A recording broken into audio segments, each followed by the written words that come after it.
Hello friends, welcome to Biswajoy YouTube channel. Biswajoy YouTube channel থেকে আমি তোমাদের বিশ্বসের সকলকে স্বাগত জানাই।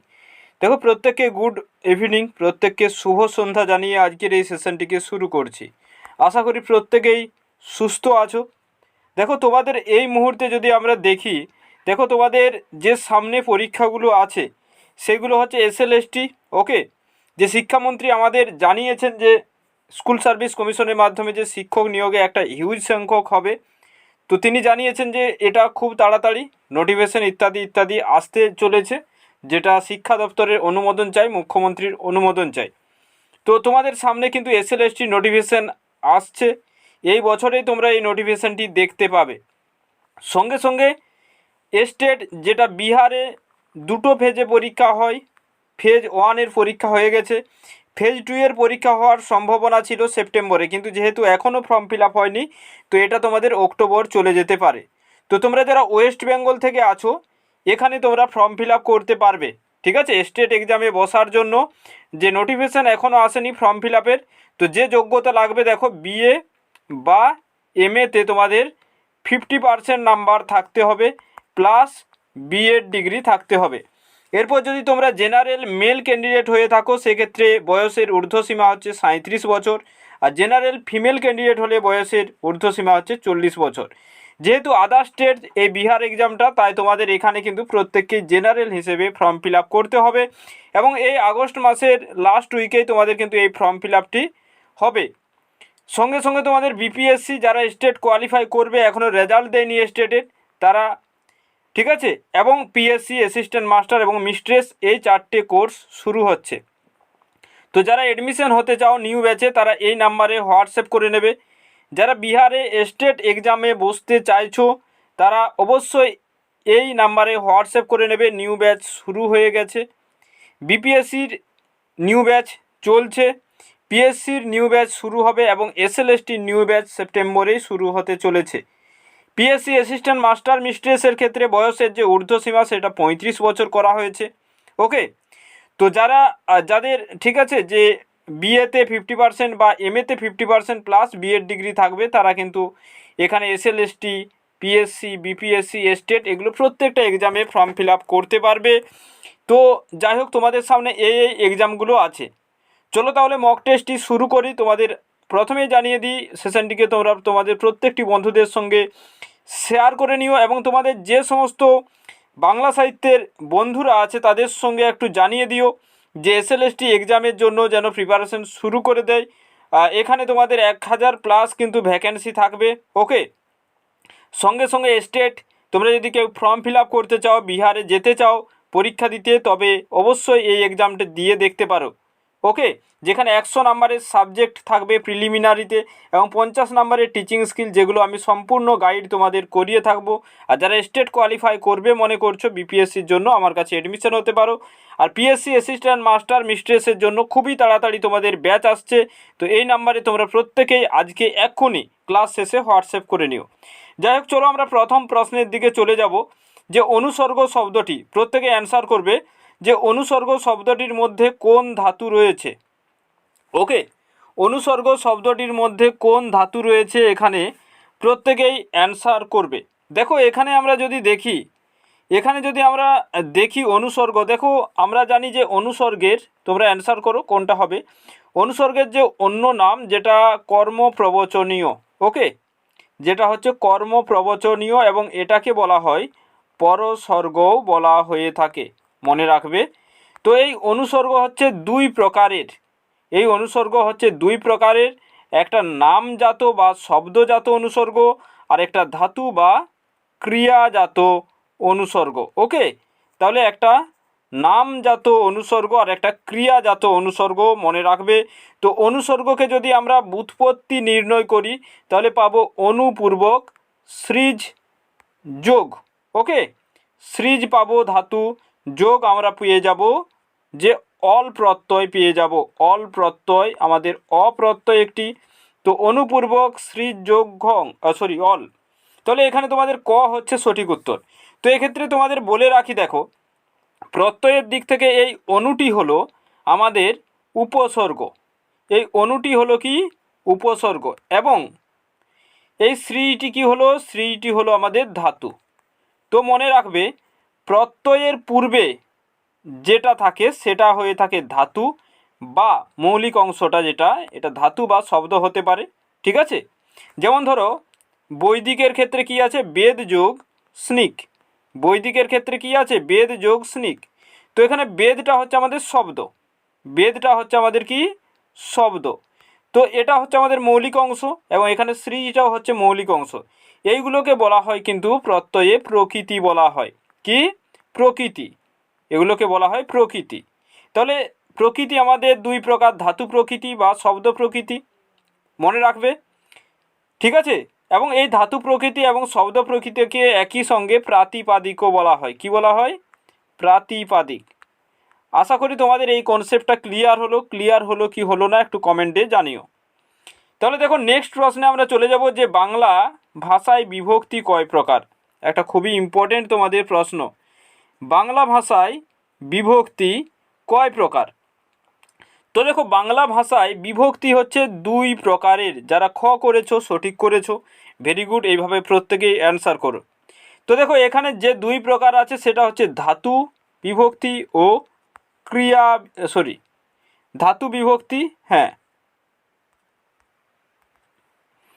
শব্দ বিভক্তি ও ক্রিয়া বিভক্তি, মনে রাখবে।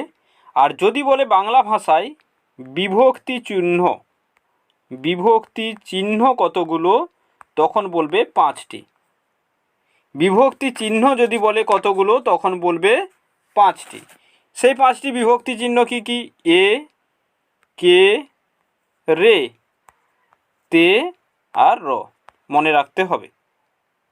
সেই সঙ্গে সঙ্গে আমাদের মনে রাখবে যদি বাংলা ভাষায় বিভক্তি কয় প্রকার বলে, তখন বলবে 2 প্রকার। বিভক্তি চিহ্ন যদি বলে তবে এগুলো। আর যদি তির্যক বিভক্তি কি, যে বিভক্তি একাধিক কারকে ব্যবহৃত হয়, যেমন তির্যক বিভক্তি শুধু এ তা নয়, এ বিভক্তি তার মধ্যে একটা। ঠিক আছে, যে বিভক্তি একাধিক কারকে ব্যবহৃত হয় সেটাই তির্যক বিভক্তি। তো তোমাদের পরীক্ষায় এলে তোমরা এ করতে পারো। নেক্সট চলে যাব, দেখো জাহ্নবী শব্দের প্রকৃতি প্রত্যয় কি। জাহ্নবী শব্দের যে প্রকৃতি প্রত্যয় কি হবে, প্রত্যেকে অ্যান্সার করবে। জাহ্নবী শব্দের যে প্রকৃতি প্রত্যয় কি হবে। দেখো এখানে আমরা যদি দেখি যে এখানে আমরা প্রত্যয়ের দিকে নজর দিলেই বুঝতে পারবো, যে প্রত্যয়ের দিকে নজর দিলেই আমরা বুঝতে পারবো যে এটা অবশ্যই তদ্ধিতান্ত শব্দ। কি তদ্ধিতান্ত শব্দ, কারণ এগুলো সবই তদ্ধিত প্রত্যয় এবং এগুলো সবই কি আমাদের নামপদ। ঠিক আছে, তাহলে দেখো জাহ্নবীতে কি হয়ে যাবে আমাদের, যদি জাহ্নবী আমরা ব্যাখ্যা করি তাহলে এখানে যদি ব্যুৎপত্তি নির্ণয় করি, এটা হয়ে যাবে জহ্নু যোগ স্ন যোগ ই হয়ে যাবে সঠিক উত্তর। তাহলে এখানে তোমাদের ঘ হয়ে যাচ্ছে কি সঠিক উত্তর, কি হয়ে যাচ্ছে ঘ হয়ে যাচ্ছে, যেখানে আমাদের স্ন প্রত্যয় আছে।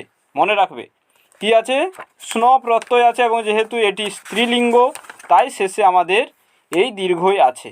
তাহলে শেষে স্ত্রীলিঙ্গের জন্য দীর্ঘই আছে। যেমন ধরো পার্বত্য, কি পার্বত্য ধরো। ঠিক আছে, এখানে দেখো পার্বত্যর ক্ষেত্রে আমরা কি পাবো, দেখো শেষে যেহেতু জফলা আছে তাই করব পর্বত যোগ মূর্ধন্যস্বই মূর্ধন্য জফলা হবে। আর যদি পার্বত থাকে পরীক্ষায় তখন বলবে পর্বত, ঠিক, যোগ স্ন, এটা সবসময় খেয়াল রাখবে। নেক্সট প্রশ্নে চলে যাব, চন্দ্রবদন শব্দের সমাস নির্ণয় করো। চন্দ্রবদন শব্দের সমাস নির্ণয় করো, কোন সমাস হবে অ্যান্সার করো। চন্দ্রবদন শব্দের সমাস নির্ণয় করো, কি হবে। দেখো এখানে আমাদের চন্দ্র এখানে বদন আছে, তাহলে দেখো চন্দ্রবদন এখানে যদি আমরা সমাস নির্ণয় করি, তো দেখো এখানে যে 4 নম্বর প্রশ্নের উত্তর প্রত্যেকেই করবে, 4 নম্বর প্রশ্নের উত্তর প্রত্যেকেই করবে। দেখো এটা যেহেতু তোমাদের নির্দিষ্টভাবে কিছু নেই, তো এরকম আমরা করতে পারি। ঠিক আছে, এটা বদন মানে কি মুখ, তাহলে কি বদন চন্দ্রের নেই। ঠিক আছে, তো এটা আমরা উপমিত কর্মধারয় করতে পারি। ঠিক আছে, উপমিত কর্মধারয় করতে পারি। সঙ্গে সঙ্গে যদি এটা কেউ বহুব্রীহি করেছো তাও ঠিক, এটা দুটোই ঠিক হবে। তো এই ধরনের অপশান তোমাদের থাকে না, হ্যাঁ, তোমাদের এরকম উপমিত কর্মধার ওই রূপক কর্মধার এরকম ভাগ থাকবে। আর যদি বহুব্রীহি সমাসের মধ্যে নিই তাহলে কি হবে, তাহলে হবে যে চন্দ্রের ন্যায় উজ্জ্বল, ঠিক আছে, উজ্জ্বল বদন যার, তখন এটা আমরা মধ্য পদলোপী বহুব্রীহি করব। তো তোমাদের যদি মন দিয়ে শোনো, এখানে যেটা আমার তোমাদের বলার আছে সেটা দেখো, এটা হচ্ছে মধ্য পদলোপী বহুব্রীহি।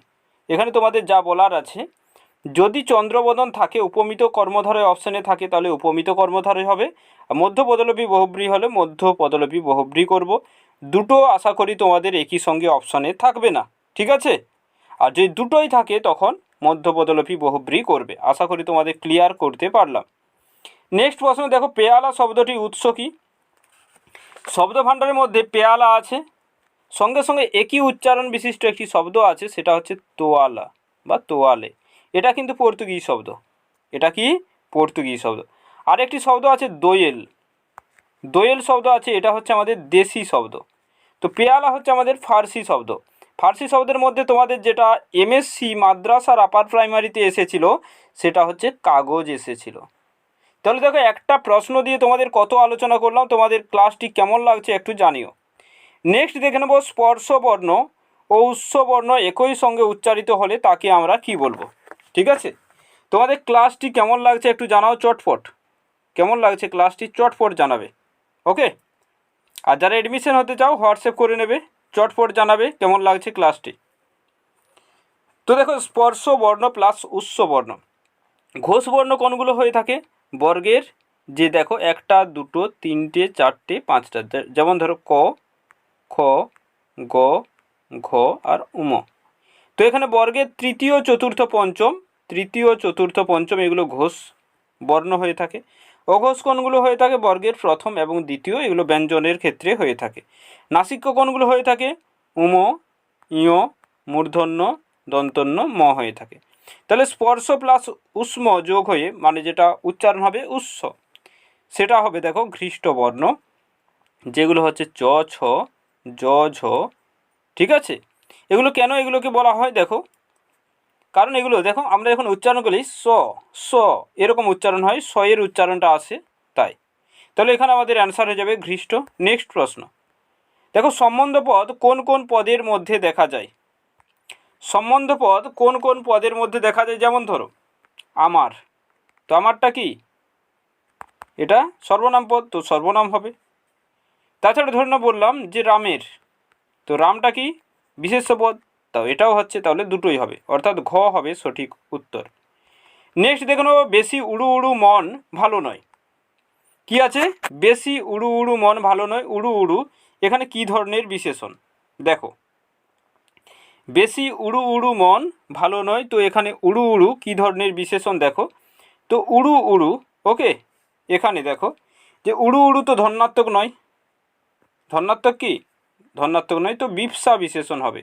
হ্যাঁ, উড়ু মনটা দুবার উড়ু প্রয়োগ করা হয়েছে, বিপসা অর্থ এখানে আছে, তো এটা আমাদের হয়ে যাবে বিপসা বিশেষণ, ঠিক আছে। নেক্সট প্রশ্নে চলে যাব, দেখে নাও, পেচক দিব্যাস্ত আর মানুষ দিব্যান্ধ। তো এখানে আমাদের আরটা দেখো, এই আরটা আমাদের কি ধরনের অব্যয়? দেখো, বাক্যালঙ্কার কি? না, বাক্যালঙ্কার নয়। বিয়োজক অব্যয় তো হয় না, বিয়োজক অব্যয় কী হয়ে থাকে? নতুবা, নইলে, অথচ, ঠিক আছে, কিন্তু, এগুলো। এখানে দেখো আমাদের সংকোচক অব্যয়, সংকোচক অব্যয় কী হবে? সংকোচক অব্যয় হবে না, কি হবে? সংকোচক অব্যয়ে আমাদের যে কিন্তু থাকে, ঠিক আছে। এখানে একটু পরিষ্কারভাবে লিখে দিচ্ছি, দেখে নাও। দেখো এখানে আমরা যদি তোমাদের যে অপশানগুলো এখানে আছে তার মধ্যে দেখো, এগুলো প্রত্যেকটাই আমাদের সংযোজক অব্যয়ের মধ্যে। এখানে দেখো আর আমাদের আছে সংযোজক অব্যয়, আর, ও, এবং, এগুলো সংযোজক অব্যয়। বিয়োজক অব্যয়ের মধ্যে কি কি আছে? কিংবা হতে পারে, অথবা হতে পারে, তাই না? কিংবা, অথবা, না হয়, এগুলো বিয়োজক অব্যয়। সংকোচক অব্যয় কেমন হয়ে থাকে? কিন্তু হয়ে থাকে। সে সব বুঝলো কিন্তু কিছু বলতে পারলো না, তবু হতে পারে, ঠিক আছে, বরং হতে পারে, এগুলো সংকোচক অব্যয়।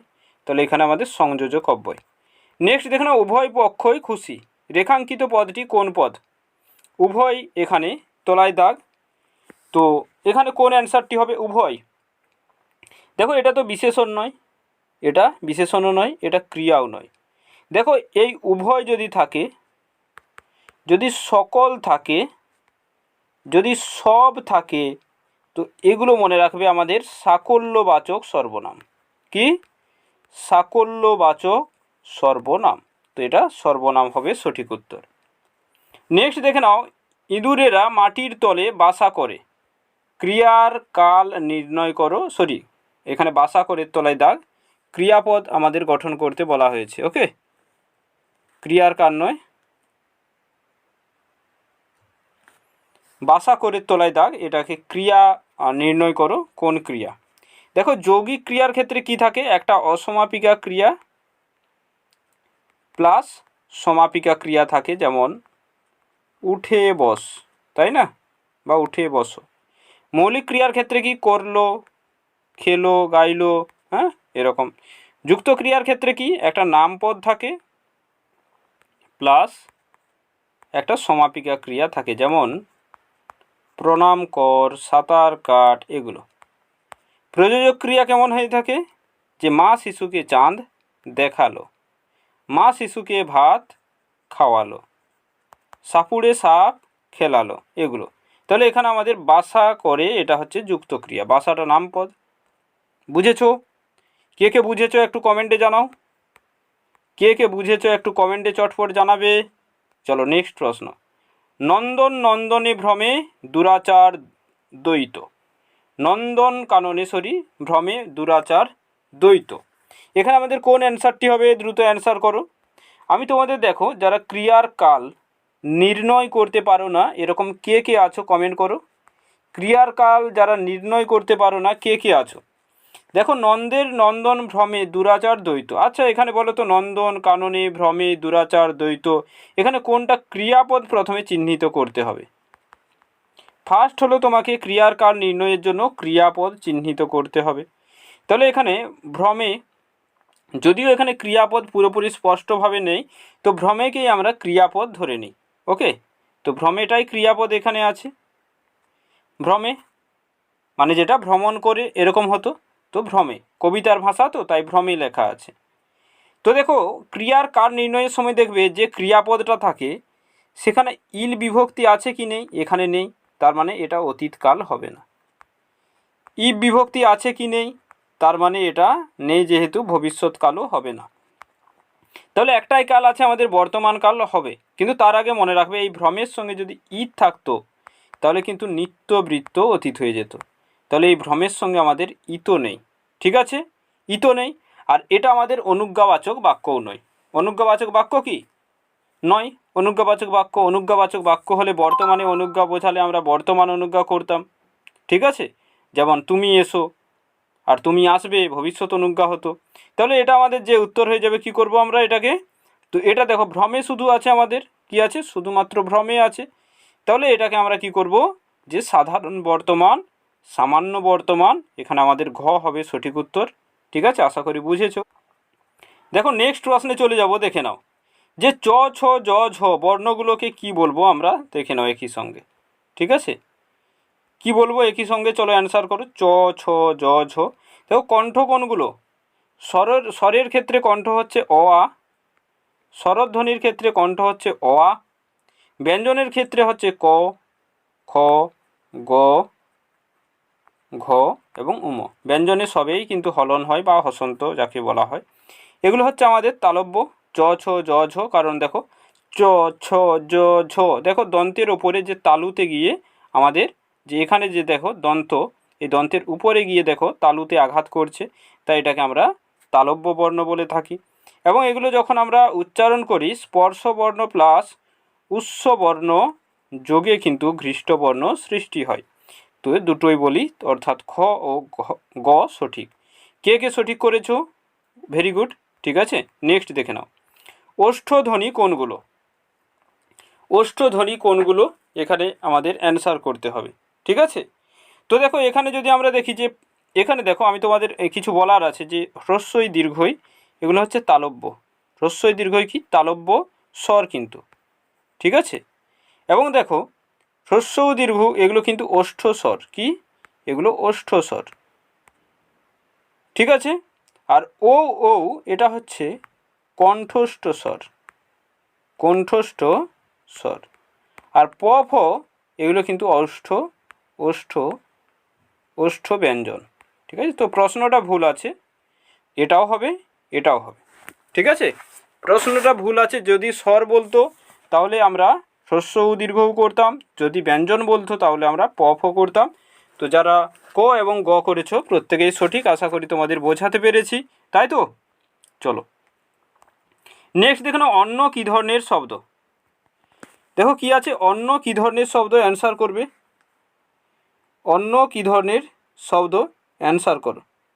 দেখো এখানে আমাদের কি আছে, যৌগিক আছে, রূঢ় আছে এবং যোগরূঢ় আছে। একটু কনসেপ্টটা তোমাদের ক্লিয়ার করছি। দেখবে শব্দ শব্দ দুই প্রকারের হয়ে থাকে। শব্দের শ্রেণীবিভাগ, একটা হয়ে থাকে গঠনগত, ঠিক আছে, আর একটা হয়ে থাকে অর্থগত। গঠনগতের মধ্যে কি আছে, মৌলিক আছে, যেমন বন হবে, ঠিক আছে, বোন হবে, ভাই হবে। আর যৌগিকের ক্ষেত্রে কি হবে, যেমন ধরো ফেরিওয়ালা হবে, তাছাড়া মাস্টার মশাই হবে, এগুলো। অর্থগতর মধ্যে যৌগিক, রূঢ় এবং যোগরূঢ়। তাহলে দেখো রূঢ়র ক্ষেত্রে কি হয়, রূঢ়র ক্ষেত্রে বিপরীত হবে। অর্থাৎ যেমন ধরো যদি আমরা হস্তি বলি, তো হস্তি বলতে প্রকৃতি প্রত্যয়গত অর্থ যার হাত আছে। ঠিক আছে, প্রকৃতি প্রত্যয়গত অর্থ হচ্ছে যার হাত আছে। আর আমরা প্রচলিত অর্থে হস্তি বলতে বুঝে থাকি হাতিকে। তাহলে দেখো দুটো অর্থ আমাদের আলাদা হচ্ছে, তো সেইগুলো হচ্ছে আমাদের রূঢ়। যেগুলো প্রকৃতি প্রত্যয়গত এবং প্রচলিত অর্থ আলাদা হয় সেটাকে বলি রূঢ়। তাহলে যোগরূঢ় কোনটাকে বলে থাকি, যেমন ধরো পঙ্কজ। পঙ্কজ মানে কি, পাকে জন্মে যে। পঙ্কজ মানে কি, পঙ্কজ মানে পাকে জন্মে যে। তো পাকে জন্মে যে মানে পাকে শুধুমাত্র কি পদ্মফুল, শালুক ফুলও জন্মে বা অন্যান্য কিছু জন্মে থাকে। ঠিক আছে, তাহলে এখানে আমাদের কোন অ্যান্সারটি হবে। ঠিক আছে, দেখো পঙ্কজ পাকে জন্মে, তাহলে পাকে জন্মে। তো এখানে বর্তমান অর্থে আমরা কি একে শুধুমাত্র পদ্মফুল নিয়ে থাকি, অর্থাৎ একটা বিস্তারিত রূপ থেকে আমরা সামান্য একটা রূপ নিয়ে থাকি। যৌগিক মানে কি, যেটা প্রকৃতি প্রত্যয়গত অর্থ এক এবং প্রচলিত অর্থ এক, যেমন গায়ক, যিনি গান করেন। ঠিক আছে, আর প্রচলিত অর্থ আমাদের যা আছে যিনি গান করেন তাই বোঝায়। তো এখানে আমাদের তো যৌগিক নয়, এটা অন্য। অন্য মানে আগে কি বলা হতো, অন্ন বলতে আগে খাদ্য বলা হতো, এখন শুধুমাত্র খাদ্যের মধ্যে ভাতকে নেওয়া হয়। তার মানে এটা কি হয়ে যাবে বলো, এটা আমাদের হয়ে যাবে কি যৌগিক হয়ে যাবে সঠিক উত্তর। সরি, যোগরূঢ়। কী হয়ে যাবে, যোগরূঢ় হবে সঠিক উত্তর। চলো এরপর নেক্সট প্রশ্ন, যে বীজে গাছ জন্মে। দেখো বীজের তলায় দাগ, কারক নির্ণয় করো। কোন কারক হবে দেখো, তো বীজে গাছ জন্মে। ঠিক আছে, বীজে গাছ জন্মে তোমরা যদি কোথায় দিয়ে প্রশ্ন করো তাহলে কিন্তু ভুল প্রশ্ন হয়ে যাবে। তো এটা কী করবো আমরা, বীজ থেকে অবশ্যই গাছটা জন্মগ্রহণ করছে। গাছটা যে জন্ম হচ্ছে কোথা না কোথা থেকে, বীজ থেকে উৎপন্ন হচ্ছে, তো এটা অপাদান হয়ে যাবে। আচ্ছা এটা কি করব বলো তো, কোন কারক করব এটা বলো তো, ছেলেরা ছাদে, ঠিক আছে, ঘুড়ি ওড়াচ্ছে। এটা আমি তোমাদের আগামীকালকের মক টেস্টে এই অ্যান্সারটি বলে দেব। ছাদের তলায় দাগ কি কারক হবে, তোমরা অ্যান্সার করো। ছেলেরা ছাদে ঘুড়ি ওড়াচ্ছে, ছাদের তলায় দাগ এটা কোন কারক হবে, অ্যান্সার করো। এটা তোমাদের আগামীকাল যখন আমি এই মক টেস্টটা নেব তখন জানিয়ে দেব। চলো নেক্সট প্রশ্ন, যে দ্বিগু সমাসের পূর্বপদ কোন পদ হয়। দেখো সংখ্যাবাচক তো বিশেষ্য হয় না, দ্বিগু সমাসের যদি একটা দেখো এখানে সপ্তাহ নিয়ে নিলাম, ঠিক আছে, সপ্তাহ নিয়ে নিলাম। তো এখানে যে সপ্ত শব্দটি আছে তারপরে আছে আমাদের অহ আছে, অহ মানে দিন, সপ্ত মানে 7। তো এটা হচ্ছে আমাদের সংখ্যাবাচক বিশেষণ। খ হবে সঠিক উত্তর। ঠিক আছে, দ্বিগু সমাসে কোন পদের অর্থ প্রাধান্য পায়, কে বলতে পারবে? কোন পদের অর্থ প্রাধান্য পায়? কোন পদের? পরপদের। কে কে? দ্বিগু আছে, কর্মধারয় আছে, তৎপুরুষ আছে, তাই না? তো এগুলোতে পরপদের অর্থ প্রাধান্য পায়। তো এগুলোকে আমরা কি বলে থাকি? যে ব্যাখ্যামূলক সমাস। সুনীতি কুমার চট্টোপাধ্যায় যে 3 ভাগ করেছেন তার মধ্যে এগুলোকে ব্যাখ্যামূলক সমাস বলা হয়। নেক্সট দেখো, উপমানের সহিত সাধারণ ধর্মবাচক পদের সমাসকে কি বলবো? উপমানের সহিত সাধারণ ধর্মবাচক পদের সমাসকে আমরা কি বলবো? দেখো, উপমানের সহিত, উপমান কি? যেমন ধরো উপমেয় কি একটু জেনে নাও। ঠিক আছে, উপমেয় হচ্ছে যাকে তুলনা করবে, যাকে তুলনা করবে।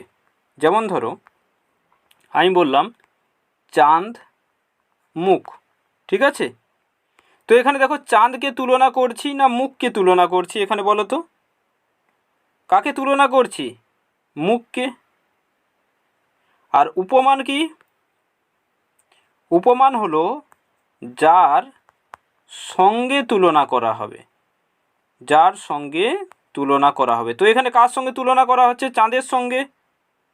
তাহলে উপমেয় হলো মুখ, চাঁদ হলো উপমান। তাহলে এখানে কি বলা হচ্ছে? উপমানের সহিত যে সাধারণ ধর্মবাচক। তো দেখো এরকম একটা আমরা সমাসবদ্ধ পদ নিয়ে নিচ্ছি, যেমন হচ্ছে কাজল কালো। তো কাজলটা দেখো উপমান, ধরো কাজল কালো চোখ, তো চোখটা হচ্ছে এখানে উপমেয়, তো চোখটা এখানে নেই, তো কাজলটা হচ্ছে এখানে আমাদের উপমান। সাধারণ ধর্ম কি? কাজলের সাধারণ ধর্ম কালো, তো সাধারণ ধর্ম আছে, তো এগুলো হয়ে থাকে উপমান কর্মধারয়। নেক্সট দেখে নাও, জটিল বাক্যে কোন সমাস কোন সর্বনাম ব্যবহার করা হয়? জটিল বাক্যে কোন সর্বনাম ব্যবহার করা হয়? জটিল বাক্যে কি কি থাকে বলো তো? যে, সে, যিনি, তিনি, তাই না? যা, তা, যাদের, তাদের, এরকম ব্যবহার করা হয়। তো এগুলো প্রত্যেকটা কি আমাদের সাপেক্ষ সর্বনাম, তাই না? সমষ্টিবাচক সর্বনাম কোনগুলো হয়ে থাকে?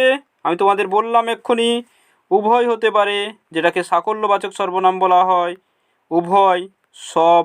সংযোজক সর্বনাম তো হয় না, সংযোজক হয় কি? সংকোচকও সর্বনাম হয় না। যাই হোক, নেক্সট দেখো, সইতে হলো এটা কোন বাচ্যের উদাহরণ? সইতে হলো, সইতে হলো এটি কোন বাচ্যের উদাহরণ? সইতে হলো, দেখো শৈল, এটা কোন বাচ্চা আছে, কে বলতে পারবে? শৈল কোন বাচ্চা আছে? শৈল আমাদের কর্তৃবাচ্যে আছে। তো সইতে হলো, তাহলে এটা কি হয়ে যাবে? ভাববাচ্য। ভাববাচ্যে ক্রিয়ার ভাবের অর্থটা প্রাধান্য পায়। ঠিক আছে, তাহলে দেখো আজকে 40টি প্রশ্ন আলোচনা করার কথা ছিল, যেহেতু এখানে তোমাদের প্রশ্ন সংখ্যাও আছে, এটা তোমাদের হোমওয়ার্ক দিলাম যে সুড়ঙ্গ কী ধরনের শব্দ। এখানে 40টি প্রশ্নই ছিল, কিন্তু যে সময়ের মধ্যে আমি তোমাদের যা ব্যাখ্যা করে দিলাম সেটা অবশ্যই অনেকটা সময়। ঠিক আছে, যে অনেকগুলো প্রশ্নের ব্যাখ্যা করে দিলাম তোমাদের। আশা করি ক্লাসটা কেমন লেগেছে একটু কমেন্টে জানাবে, কেমন ক্লাসটি লেগেছে কমেন্টে জানাবে। এবং তোমাদের আমি বারবার বলছি যে SLST, ওকে, তোমাদের সামনে রয়েছে SLST, সঙ্গে সঙ্গে পিএসসি অ্যাসিস্ট্যান্ট মাস্টার এবং মিস্ট্রেস, এই দুটোরই যে নিউ ব্যাচ শুরু হচ্ছে, এই দুটোরই নিউ ব্যাচ শুরু হচ্ছে। যারা অ্যাডমিশন হতে চাও 6294977101, ঠিক আছে, এই নাম্বারে প্রত্যেকেই হোয়াটসঅ্যাপ করে নাও দ্রুত।